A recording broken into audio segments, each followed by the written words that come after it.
বিভিন্ন জেলায় হঠাৎ করে বেড়েছে হামের প্রাদুর্ভাব। উপসর্গ নিয়ে হাসপাতালে ভিড় করছে রোগীরা। আরও জানাতে নোয়াখালী থেকে যুক্ত হচ্ছেন আমাদের সহকর্মী আবু নাসের। অধিকাংশ জেলাতেই কিন্তু হামের সংক্রমণ বেড়েছে।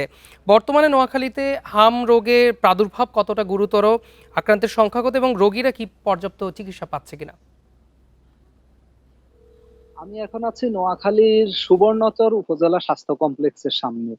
এই কমপ্লেক্সে একটু আগে উপর থেকে আমি খবর নিয়েছি এবং নিজের এই সরেজমিনে দেখেছি যে সেখানে শিশু ওয়ার্ড, বিশেষ করে শিশুদের ডায়রিয়া ওয়ার্ড এবং নিউমোনিয়া ওয়ার্ড, দুটি ওয়ার্ডে একেবারে তিল ধারণের জায়গা নেই, বরং যত শয্যা রয়েছে তার চাইতে বেশি শিশু ভর্তি আছে বলে ডাক্তার এবং নার্সরা জানিয়েছেন।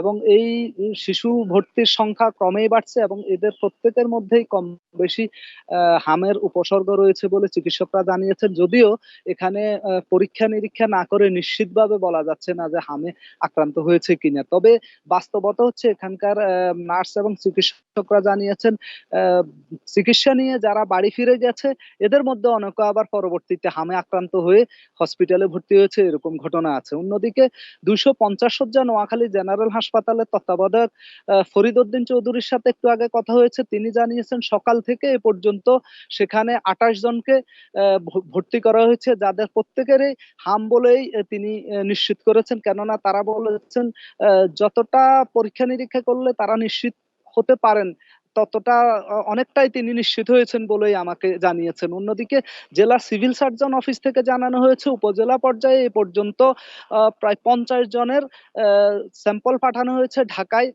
সেখান থেকে প্রায় 10 জনের এ পর্যন্ত হাম শনাক্ত হয়েছে, যাদেরকে বিভিন্ন উপজেলা পর্যায়ে চিকিৎসা দেওয়া হচ্ছে।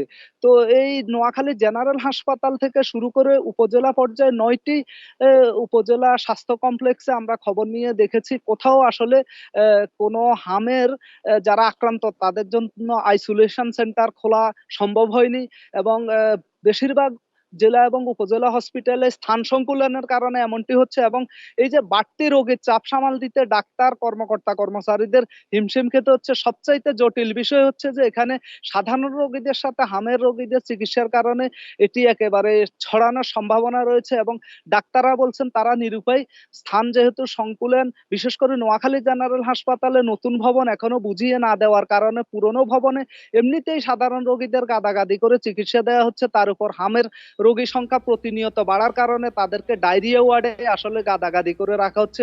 এই পরিস্থিতিতে ঝুঁকি আছে জেনেও তারা নিরুপায় বলে নোয়াখালী জেনারেল হাসপাতালের তত্ত্বাবধায়ক ফরিদ উদ্দিন চৌধুরী জানিয়েছেন। তবে তিনি বলছেন যে আজকে না হলে কালকের মধ্যে যে কোনো মূল্যে একটি আইসোলেশন খোলার জন্য তারা সর্বাত্মক চেষ্টা করছেন। অন্যদিকে উপজেলা হেলথ কমপ্লেক্স গুলোতে কবে নাগাদ আইসোলেশন করা যাবে এটি কেউই নিশ্চিত করে বলতে পারছেন না।